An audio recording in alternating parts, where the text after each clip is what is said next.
Hello, everybody. Darth Vader here. Um, Not really. My J Cat's really dirty.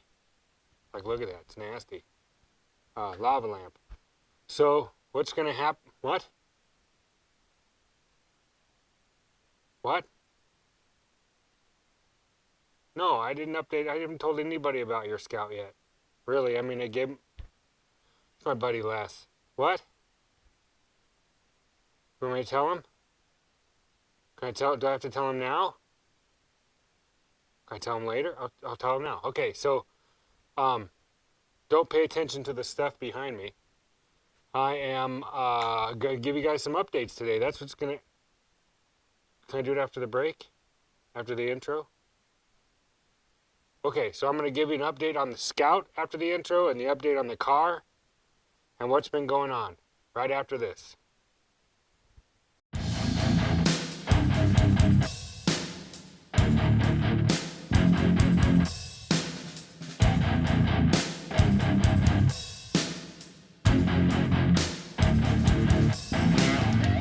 And we're back.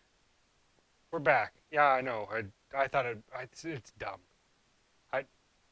What do you mean? You liked it? You liked my helmet? Thanks, Les. So I'm going to. Okay, update. Yours first. Yours first. Okay, so Les is first. Les has a 71, 72, 71, early 72 Bronco not Bronco, Scout 2. Fully restored, 345, got a lift kit, has a Hamilton fuel injection kit on it. He found me through my buddy Don, who you saw yesterday, who came over the other day in his black truck. That's how Les. No, I don't think that Don knows that I've worked on your truck. Well, I mean, he's going to as soon as he sees this. Yeah, we'll tell him. I'll tell him thank you. Les is a super cool guy. Um, I don't film when I'm working on his stuff because it's just not fair. I mean, he's paying me to work on it. I don't want to charge him. That's not right. Because filming, as you guys know, takes a lot longer for me to do a project, and this thing needs some ironing out. So we've gone through and ironed out all sorts of electrical stuff and wiring, and a shop here was working on it, and it was kind of oh, I don't know. There was just a bunch of stuff that was kind of, I think it was outside of their wheelhouse of what they normally do. They're a fab shop and they do really good work, but this was kind of like outside of what they normally did. And I mean, I know less. They told you, I know they did. Yeah, I mean, all the work that they did was pretty good, right? Yeah. I mean, the engine runs really good. Tranny seems to work. A few little leaks, but no big deal. The fuel injection we put on, or that they put it on, right? Or you did? No, they did. It's a Hamilton fuel injection. It's basically GM's throttle body from 88 to 94, just like would it be in like a Chevy pickup. It runs pretty good. It's set to run for this harvester. The only issue is that the it's super lean at the top end. It hunts for idle and it doesn't adjust really fast. It's trying to go into closed loop, and the position of the oxygen sensor is so far away from, it's a single wire like the earlier ones were, it's so far away from the manifold and a heat source that it's not like the four wires with an internal heater. It has to use the exhaust heat to make the millivolts to actually read, and so it doesn't work. Going down the road, it reads right just fine because there's enough velocity and heat in the pipe, but at idle, it doesn't. It runs much better in open loop at idle, but it also doesn't adjust right. Let's see, there's that. So we're waiting for a chip, right? I think the chip was sent. Bill sent it, right? He never called you? Well, I'm sure it's on its way. So there's a chip coming, we'll plug that in. It's just like the old Hypertech chips, plug it in, and it's its own fuel map. You can't go in and adjust them like you can on the new stuff with a programmer and a laptop. It has to actually be done and then load. The file has to come off the chip and then be load it and then put back on the chip. Kind of like what you do in like HP tuners or something like that, but you can't do it directly to the ECM or the chip in the ECM. It has to actually be physically done elsewhere. What do I have going on here? So my wife's been out of town since Monday, and I've just been going like gangbusters. You saw the brake bleeding thing. That was supposed to be like a half hour long and took 4 hours. But I've got like a bunch of other stuff. I'll show you what I did. Basically, it was air shocks in the rear. Yep, got it, a shock mount made. I finished up the emergency brake. Got the brakes bled after I figured out where all the leaks were and all that stuff. And it literally only took like a couple squirts over here, a couple squirts over here, over on the front and over on this side.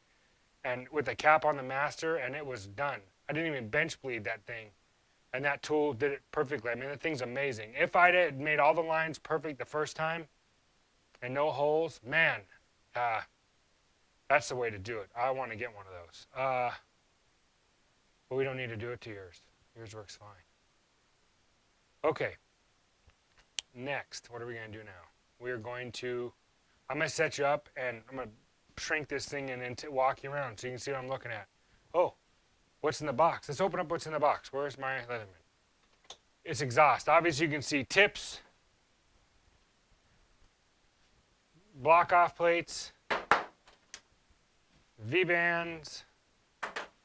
4 tips are going to go out of the back, stick out of the bumper an inch. That's what's going to happen.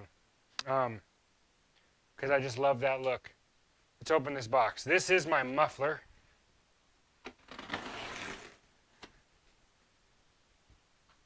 I already told you, Les, what it is. You know what it is. I think. You guys don't know, but he does.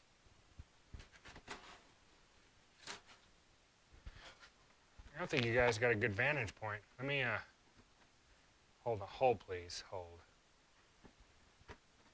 If you can't tell, I'm kind of tired. For those of you who don't know, I also spend time, hold on, let me get a better look at you. Yeah, that's better, you guys are cute. I also spend time building a trolley. It looks like a San Francisco trolley. If you go to my Instagram, you can see it, where the process I am, or some of my old videos of what it looks like. The basic superstructure is done. Put the roof on it today, and I had the kids help me. I made them set the toe and stuff, center the string box and set the toe, so it all straightened up. It was off by like almost one turn. It would go like three-quarters of a turn would go one direction and not be very sharp, and you go the other way and it would just crank the box, and the thing would turn the other direction. I think it turned left really sharp, but right hardly at all. So it was maxed out the way they had it. We got that ironed out. That's fixed. Let's see. Yeah, let me shrink you down, make you small. We'll go in the back and I'll show you what's going on. Oh no, the mufflers. What am I doing? Forgive me, I'm tired. Hold on, hold please. I know. You're right.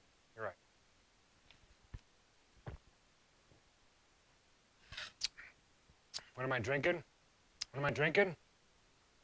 It's a mixture of like an all-natural kind of a herbal energy drink and a all-natural kind of a grape-flavored electrolytes. That's what it is. And water. Ice and water. Super yummy. Oh. See, Les? I told you I had a horn relay. I didn't steal it out of your truck. It's not the one out of your truck. That's the one I told you I had, that one that fit. Okay, muffler. These are made by Dynamax. They are part number 17748.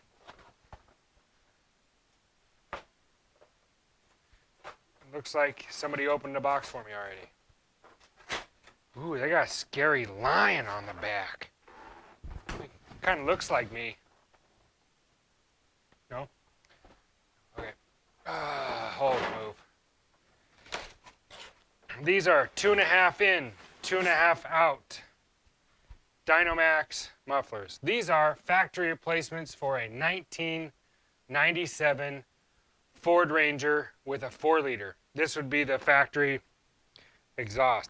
Hello. I can't see through it, and neither can you, which is exactly what I wanted. Look at the size of those. They're like 24, 20. Let's find out how long they are. Where is my how long or more? There it is. Okay. These are, the body of the muffler is 20 inches long. Where am I going to stick that? There's 2 of them. How cool is that? Yeah. Ooh. How neato is that? Oh yeah, yep.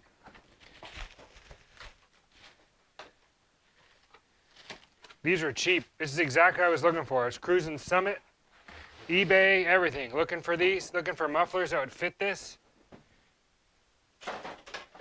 The size that I wanted. And I found them.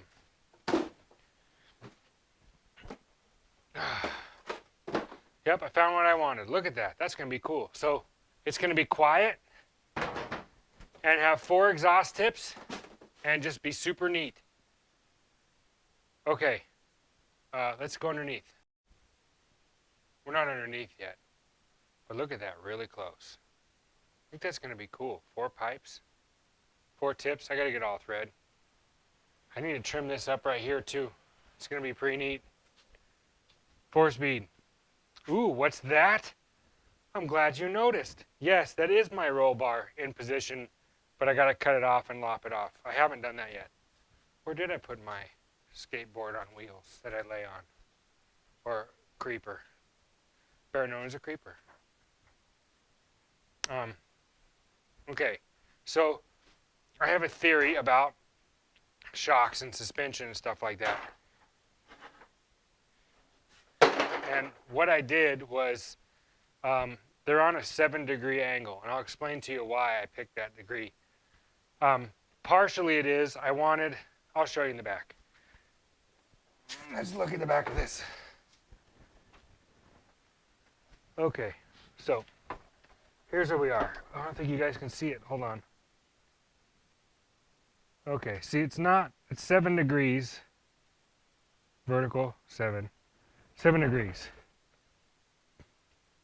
The reasoning was this. This is the stock location where the shock went, and it was on a pretty severe angle. And this shock mount would have been outside the frame rail out here somewhere. So the angle was pretty severe.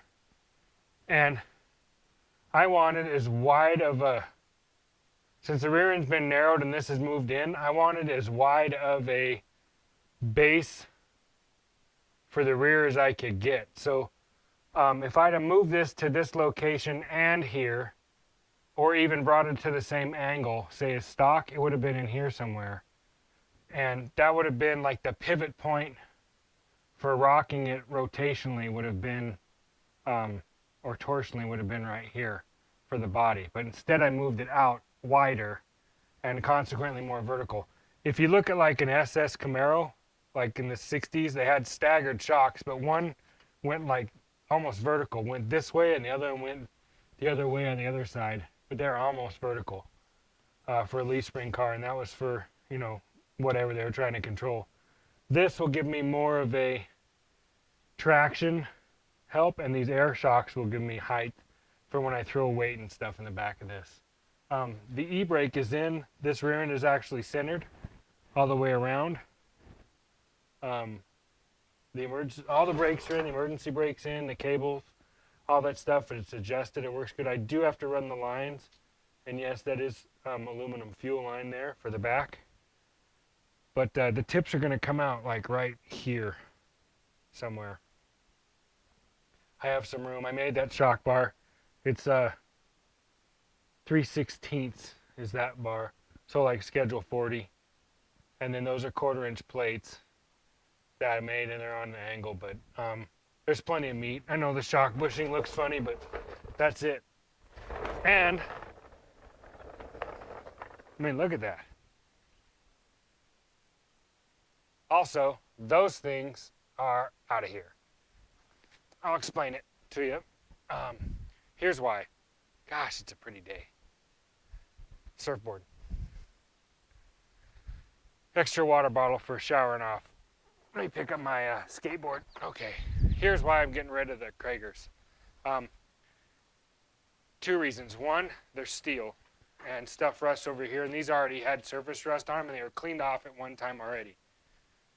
These front ones, they are both Kragers, 2 different series, one earlier and one later. One from like the late 60s, early 70s series, and one from, I think, in the 80s. And they are, or late 70s, I can't decode them.